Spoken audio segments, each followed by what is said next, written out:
What's up, gentlemen? This is Rising Phoenix Podcast, a podcast about how to rise up after your divorce. I'm your host, divorce coach, Michael Rhodes. Let's get into it.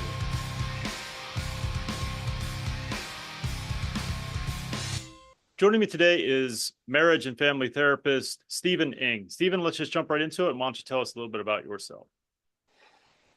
Hi, Michael. I got into this field of counseling kind of the hardest possible way I could imagine. My family of origin was truly a sterling example of the dysfunctional family. My mom was an alcoholic. My father was a career criminal who was shot to death by the police. And coming out of a family like that, in the back of my mind at least, there was always this, God, I wonder what it's like to be in a normal family. So because of the options available to me in the life in which I grew up, I ended up turning to religion, and then specifically to fundamentalist Christianity, which was so great in some ways because it gave me black and white answers to every life problem, no shades of gray whatsoever. And so there was an answer for every possible concern. And that dovetailed very nicely with the control freak that I had developed into by that time. This is in my teens. And that stayed with me. I rode that pony all the way through my 20s into my early 30s. And then a friend who was an alcoholic in recovery took me aside and invited me to go with him to an AA meeting, and then to an adult children of alcoholics meeting and an Al-Anon meeting and so forth. And I ended up coming out of a lot of denial about the nature of my family, because even after all the very clear evidence, I just never really considered my mom to be an alcoholic, because she was highly functional. She always had a job. We always had food. And then as time went by, religion became less and less helpful to me because it seemed to offer fewer and fewer realistic human answers. And then I started therapy after all that self-help group experience with Al-Anon. And it was altogether a tremendous journey, and one I'm really glad I undertook, and it really changed me. So coming out of that, though, I do remember, coming out of that youth, I do remember my disdain for all things psychology related, partly because of the religious resentment against psychology, but also because, I'm a typical male, and I just thought that's just a sign of weakness. If you can't figure your shit out, you need to, take a minute and have a good think. Yeah. And I was rather surprised by how much help is out there. And having gotten a lot of help, I decided, hey, this is pretty cool. I want to be a part of this. And that's how I got into it. Interesting. So of course, like most folks, I found you on psychologytoday.com. Your blog was sort of centered around, if I remember correctly, finding a new partner, or why people do that. And so that's kind of what I want to focus on a little bit. I mean, we're going to get into some other things, I think. But the first thing I kind of wanted to talk about is why and I think maybe the question centers around men specifically, but it's probably harder to answer that. But why is it that men focus on, as soon as they lose a relationship, their focus is automatically on, I got to find somebody else, like immediately. And by the way, guilty as charged right here for sure, for like 100%. So, but why is that? Why do we do that? And maybe if you can narrow it down to men specifically. Well, Michael, I'm hoping you're not going to be in my mind for the rest of this podcast, because I too have a spectacularly failed first marriage. And I really, and how could I not have, coming from my family and getting into it when I was so young? I was 20 at the time, stayed for 18 years. And it was excruciatingly painful, but I was very stubborn. And the reason I got in so early, stayed so long, and then tried to replace her so quickly was because of my own profound emotional neediness. So I never really resolved a number of very vital existential questions that I think all men and all women need to answer. And they kind of boil down to one thing. Before I can have a life that is truly worth sharing, I have to develop a life worth living. And I've been asked, well, what do you mean by that? Well, I mean a life that is so fun, so rewarding, so satisfying on every level that the most any future partner could hope for is that she might be a wonderful part of an otherwise wonderful life. And that if in a moment of fleeting sanity, she decides to dump me and trade up, for the Filipino pool boy or whoever it is, that I'm not handed my piece of crap life back to me. Instead, I get my life worth living handed back to me and I go forward with my life. And so it's not, it may be hurtful and it may be disappointing to see a future romance go down the tubes, but it is not devastating. It's not that barren landscape where all the trees have fallen down. There's not a blade of grass living on the plain. The air is still because of all the birds have died. It's not going to be like that. Right. So that first step of developing a life worth living, that's a question every man has to answer for himself. And I think there was a writer, much better writer than myself, who long ago asked the question. Well, he said that American men have two questions they have to answer in order to be happy. The first is, where am I going? The second is, who am I going with? And he said the problem with American men is they answer those two questions in exactly the opposite order. And I think, his way of phrasing it, my way of phrasing it, kind of hit on something that nobody ever taught us. My own mother didn't teach me, schools didn't teach me, church certainly didn't teach me how to develop a life worth living. What's the checklist? What rubric do I use to evaluate my current life? And I would say, yeah, for every guy listening to this right now, I would say probably just reflecting on, are you happy in your life? Are you interested in what it is you're doing? Do you feel passionate about the causes that you've surrounded yourself with? And do you look forward to each day unfolding? Because if the answers to those questions are no, no, no, well, you probably don't have a life worth living. And so then another person isn't going to change that, or at least in the long term. Well, it is going to be temporarily satisfying, as you alluded to, but there's another bigger problem, I think, and I think most men listening to this will recognize this as a painfully true observation. The only kind of woman who would want my life not want the only kind of woman who would want to share my life that's not worth living is really the kind of woman I really would be better off without. So even if I do get a girlfriend, it's highly improbable that she would be the right girlfriend. Because if I ever did develop a life worth living, I would find a whole different group of women auditioning for a leading role in my life. I mean, that's so I hope profound. You know, that I makes wonder. sense. Yeah, oh, completely. Okay. I can hear, I can remember is I I don't try to shut it out necessarily. The first sort of months or so of my situation, when she left. I'm getting distance from it. It's been 5 years, but I can still remember some things, and I can certainly remember the feeling of loneliness and rejection and devastation and all those kinds of things. And I can remember for sure my standards went lower, and I took any crumb I could get from any type of woman at all.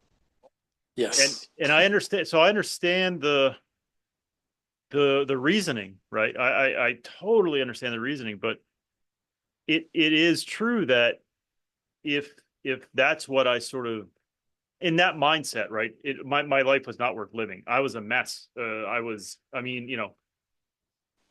mess, for lack of a better description. And so if that's the case, then the things that I attracted probably weren't going to make my life better. I mean, people can't make your life better in any way, right? I mean, not over the long term. I think, or at least they can't affect the foundation. They can't Well, let affect. me, if I could put it in perspective, I think you and I are also, we've had such parallel experiences, and I don't think it's just you and me, but I think it's millions of men Yes. across this country who've gone through this, and they all really need to comprehend this sort of what I would call relationship technology. Starts with reasoning, but it's also applied science. And you and I think I'll take the liberty of including you, but I know for me, I worked so hard on making my marriage work that I neglected friendships. I Mm, neglected developing my own life. I even neglected my own family relationships with my yeah. mom and others. And I noticed that I mean, to me, that's part of that life worth living, right? And as soon as the marriage was over, along with all the hurt and devastation you were talking about, Sure. there was also this renewed interest in and enthusiasm for developing these other relationships.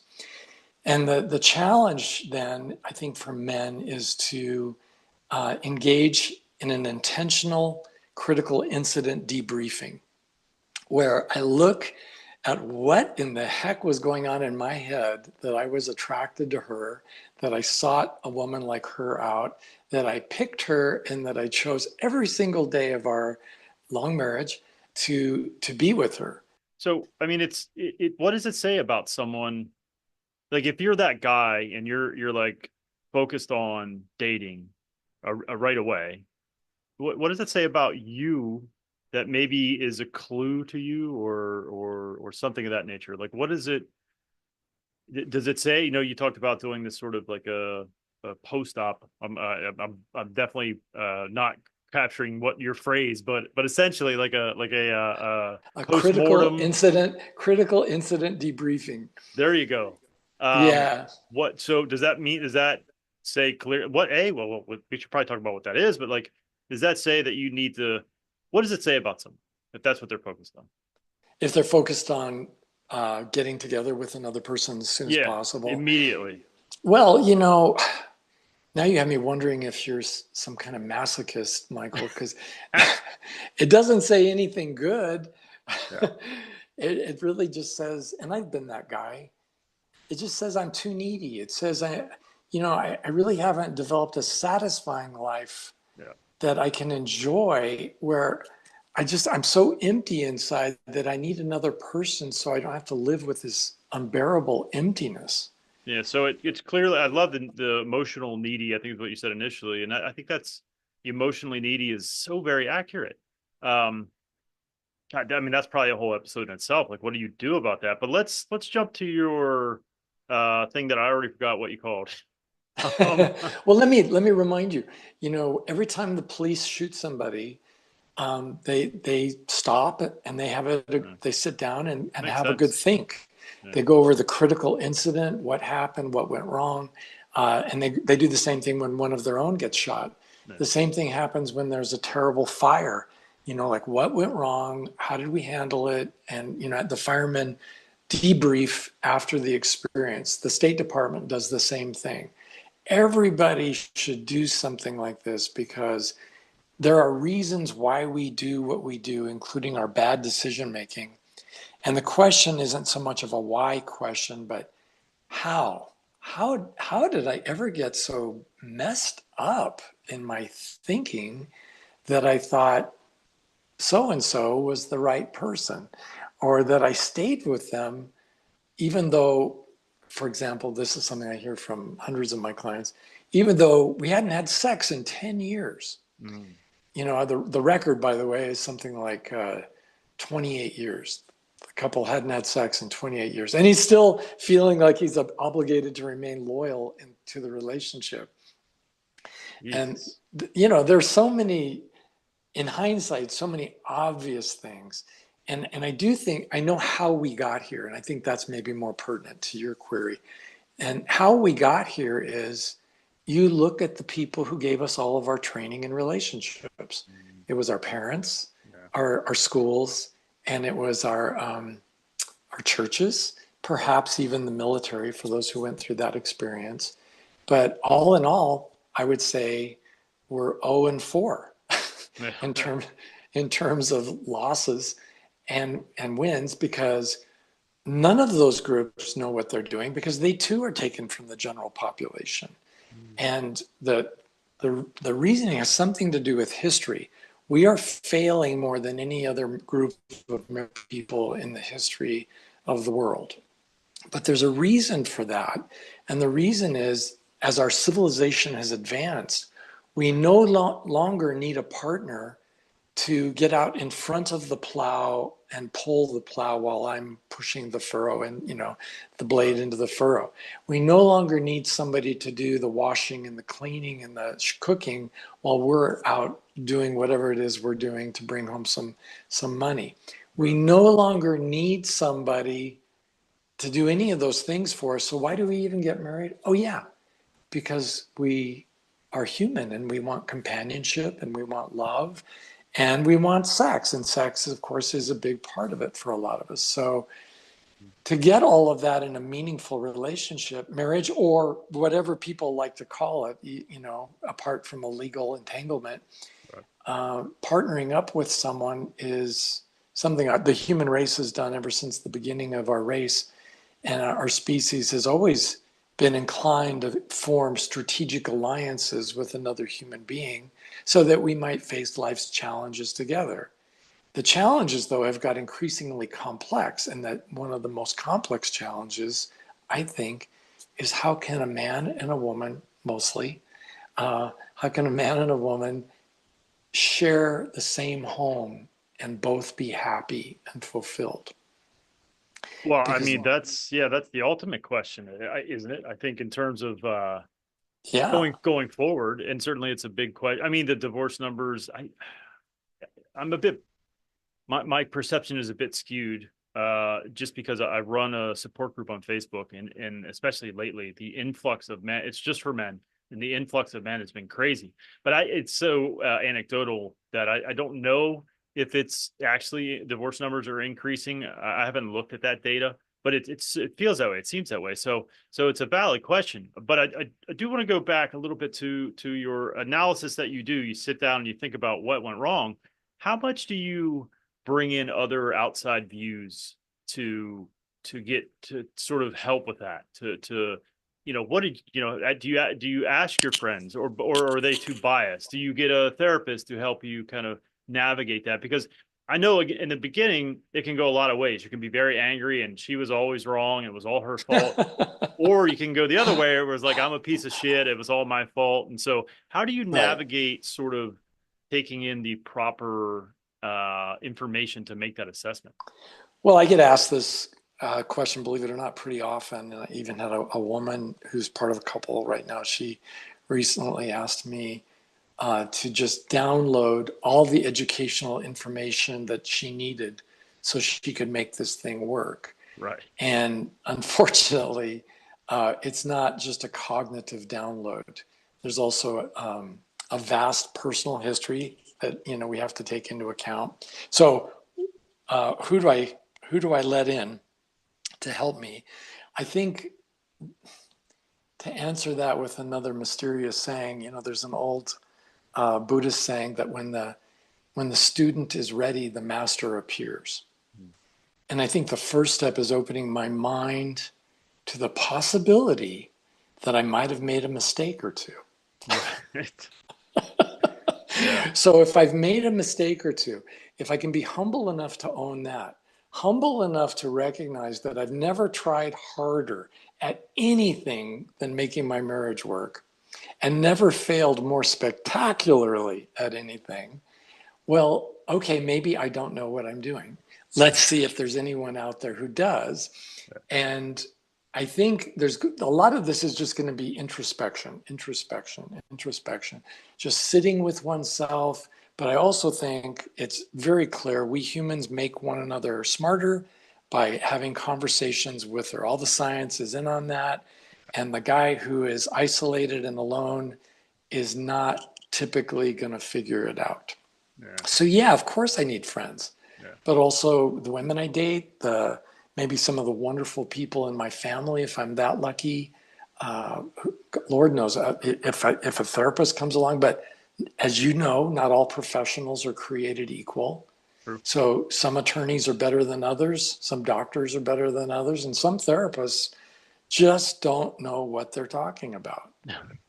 So I'm sorry to say that. I mean, that's No, my I own. I agree. It's interesting. It's refreshing. I mean, I've heard it from other therapists too, but it's always refreshing to me to hear a therapist say, "Yeah, we're not all very good at what we do. Not all of us. That's not even possible." Yeah, and so I want to say to the guys listening to this, it's okay to interview therapists to see if Yeah.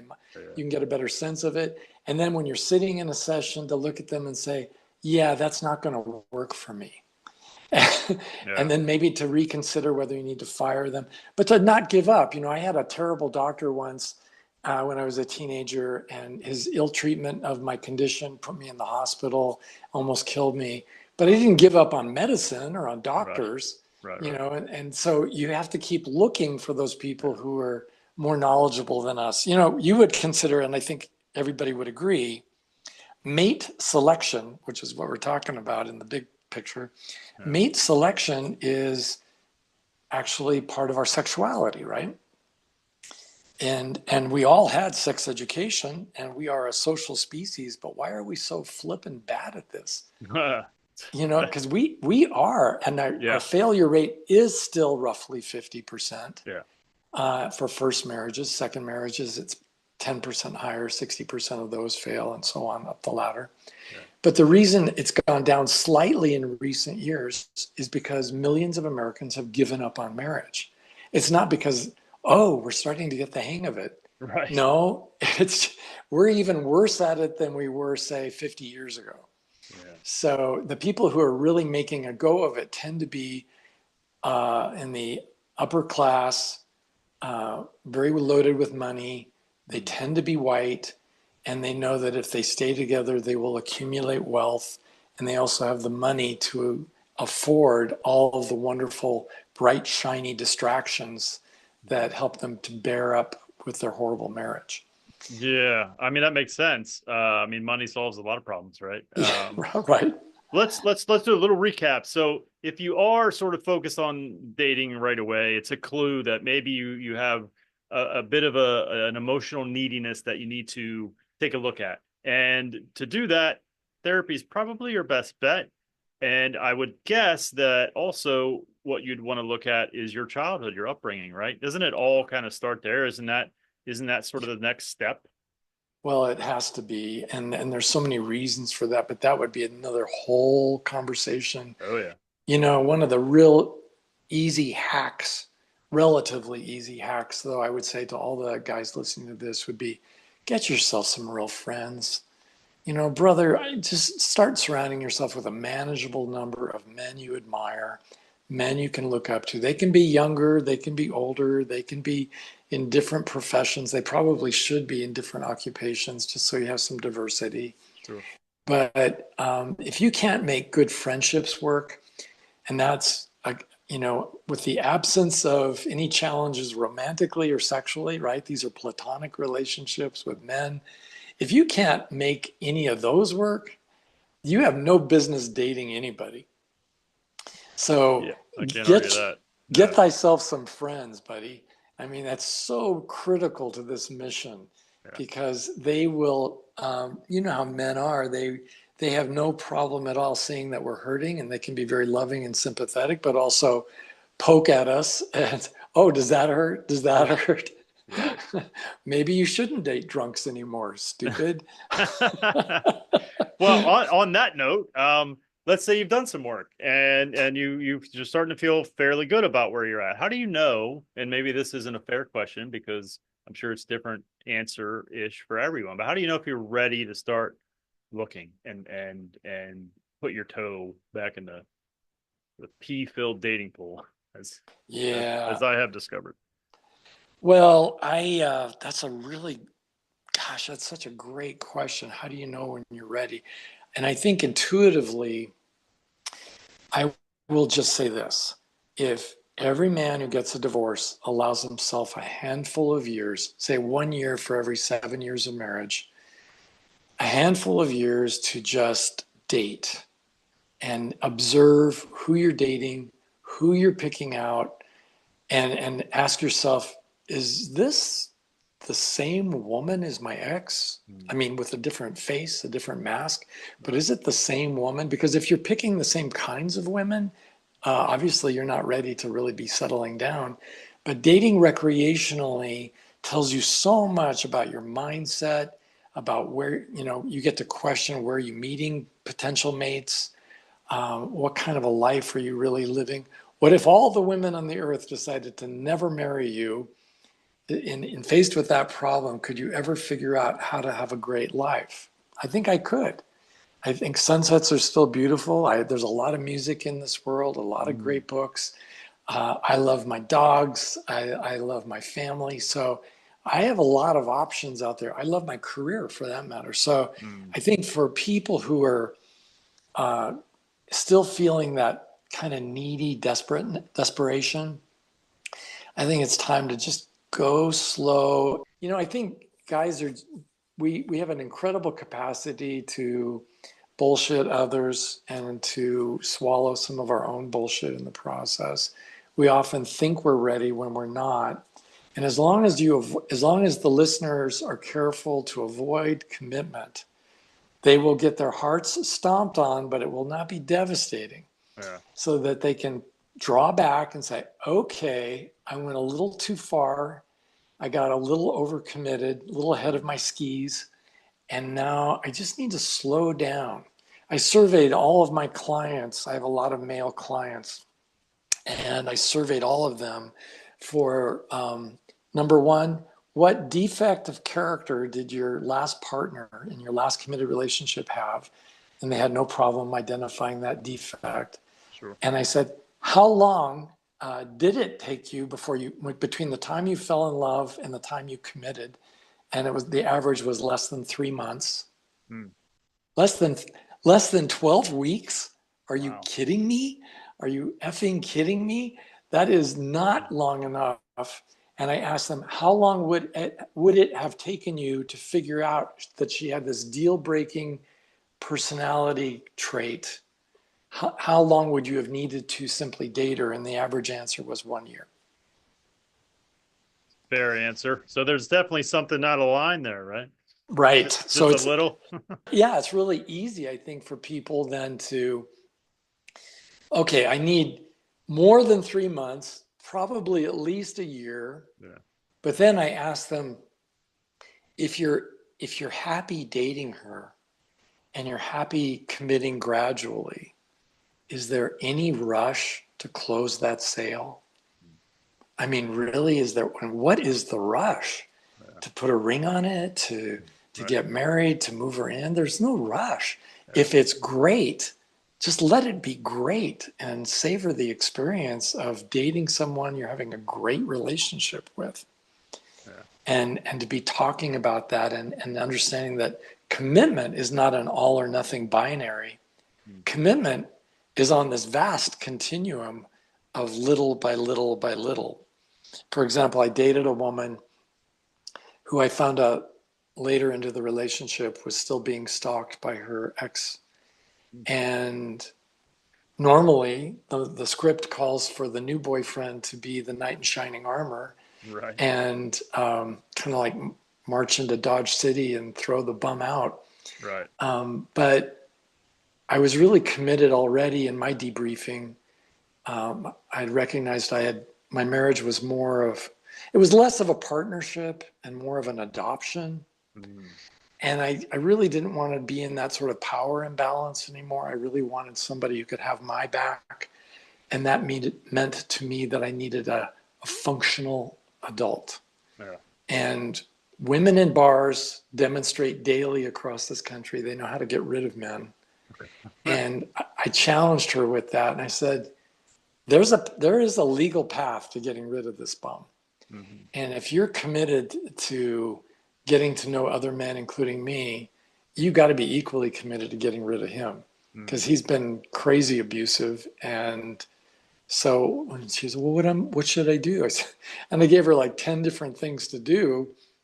I don't know if I can do any of those.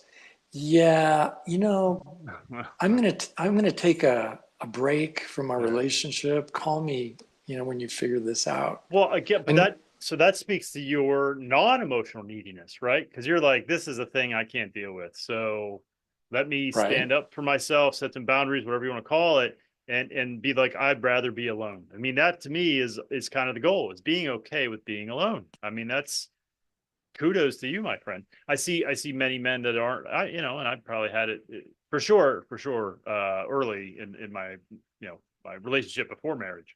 For sure, I probably had things that I overlooked because I was emotionally needy, and so uh, it if I would have, boy, I say this all the time, if I would have known now what I if if I I had would have known known then then, what I yeah, know yeah, yeah, now, yeah, yeah, yeah, yeah. It'd be a whole different life. But I want to talk about we started talking about this a little bit before we started rolling. And this is probably one of the last things we cover is in terms of um, men reaching out for help. Why? I think it's obviously an issue. Suicide rates sort of bear this out. Um, absolutely. why do men have such an issue with reaching out, putting their hand up and saying, I need some help, especially around emotional issues? Yeah, and I know there are countless jokes among women about men who can't ask for direction. Right. Right? Can't pull the car over and ask somebody where this address is or where that street is. Right. And my response in those conversations is to point out that men are going to start asking for help with directions when women start dating lost men. Because women are not attracted to the guy who has no idea and lets it be known that he has no idea what the what. Oh, So, that's pretty fucking brilliant. I never thought of that. so when we men we establish our pecking order amongst one another by our competency.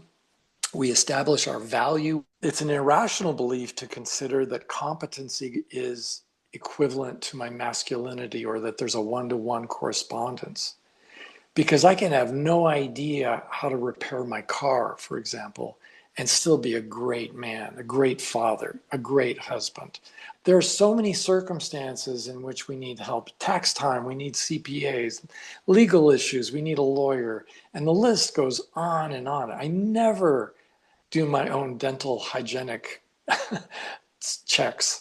I always go to the dentist. So I think with us men to admit and accept the idea that our masculinity is not threatened by those three scary words, I don't know. Yeah. Yeah. It's okay to say I don't know, or even to emphasize that I have absolutely no idea what I'm doing in this circumstance or this situation. I have no idea how to fix this. And I hope you can tell from the way I've been talking, I'm a big fan of Benjamin Franklin, Mm. America's first and favorite scientist. And his admonition that an ounce of prevention was worth a pound of cure, I think applies to all of our relationships. Mm. So, prophylactically, I would say going to a therapist is a whole lot cheaper than going to a divorce attorney. Oh, amen to that. Yes. Yeah. So, Yeah. going to the therapist, and you may not know what to say, and here would be a good thing to start with. I had a really awful divorce and an even more awful marriage. I don't ever want to repeat anything like that again. Can you help me? Mm. Yeah. And if the therapist says, no, I think I'll have to refer you, then go with the referral because you're Yeah. in the wrong office.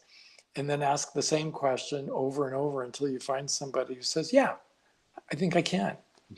Well, I mean, that's kind of basically what my last question is to everybody is what words of wisdom would you impart to a man who is just beginning his divorce journey? Oh, well, first of all, my heart goes out to every man in that position because it's just devastating. I think most of us men are so isolated, so alone that when she leaves us, she leaves with all of the love that was in our life, all of the companionship, all of the significant relationships. And it isn't just the loss of a partner, it's the loss typically of home, of family, and of an entire way of life. I mean, there are so many losses, but the most devastating loss of all, I would say, would be in my efforts to please her and to make the marriage work. I typically lost myself. Mm. And that is the worst, most horrific loss of all. And that's the one I need to repair. And that one is within my control. I can go to a therapist. I can explain. I don't even know who I am anymore. I don't know where I am, what I'm doing, and I need some help with this. And our friends, of course, if you didn't lose all your friends like I did in the custody fight, I mean, she got all of in the property settlement, I should say, she got all of my friends, because my friends were the husbands of her friends. Mm-hmm. And so I ended up with nothing and had to start over from scratch. And I would say, along with looking for the greatest therapist you could find, please also look for those great men who are going to be your future friends. They're just as hard to figure out and to find as female partners or girlfriends and wives. Finding great guys is challenging, Yeah. but I think it's so worth it because they will be with you the rest of your life. Amen. Stephen, what's the best way to people to find you, to reach you, to get in touch to do if they want to maybe work with you or read anything you wrote? How do they do that? Well, my website is stevening.com, and that's Stephen with a V. Going on to Psychology Today makes it super easy, I think, to write me an email through Psychology Today. But my actual email, I'm going to give my actual email over your podcast, and I never do that. Stephen with a V at stevening.com. Gotcha. And if any guy I mean, I can't do counseling online Yeah. because there's just, as you know from your experience, Michael, there's just a crush of need out there. Yeah. But I do have some suggestions for some quasi therapy that would be genuinely free to everybody. And that would be, number one, if you go to my website, there's countless Psychology Today links to different articles. And I try to deliver the straight truth to everybody, men and women. And also, there's a podcast that I have called Managing Love Intelligently. That there's a link for that on my website, and that's about an hour of my being interviewed by a younger man. He's 40, and he has been asking me every single question I think any guy in this situation might ask me. So it's not tailor-made for the individual, Right. but it's sort of a general, suggestion. And most of it's offered from a place of genuine humility, because I have yet to meet a client who's made a mistake I have not made. Yeah. I hear I that. have made every freaking mistake there is to make, and then some. So I think those resources would be super helpful. And there are other resources on that website, stevening.com, but I'll let people kind of discover them. There's also a YouTube channel. There's a lot of stuff. There's more Stevening than anybody should ever be exposed to. Well, excellent. I will definitely check it out myself, and hope the guys do as well. Thank you so much for doing this, Stephen. I really, really appreciate it. Hey, Michael, it was a real pleasure. I love talking to you, and I think your work is really an important and noble one. Thank you. Thank you. I appreciate that. Thank you very much, sir. You bet. Thank you so much for watching and or listening. Since my separation in July of 2019, I have done an incredible amount of work on myself. I've had many different therapists, life coaches, and went through different programs. I've taken all that I've learned and put it into my own program called Forged by Fire. If you are interested in having me help you navigate your divorce, please hit my website, risingphoenixdivorcecoach.com. I look forward to working with you.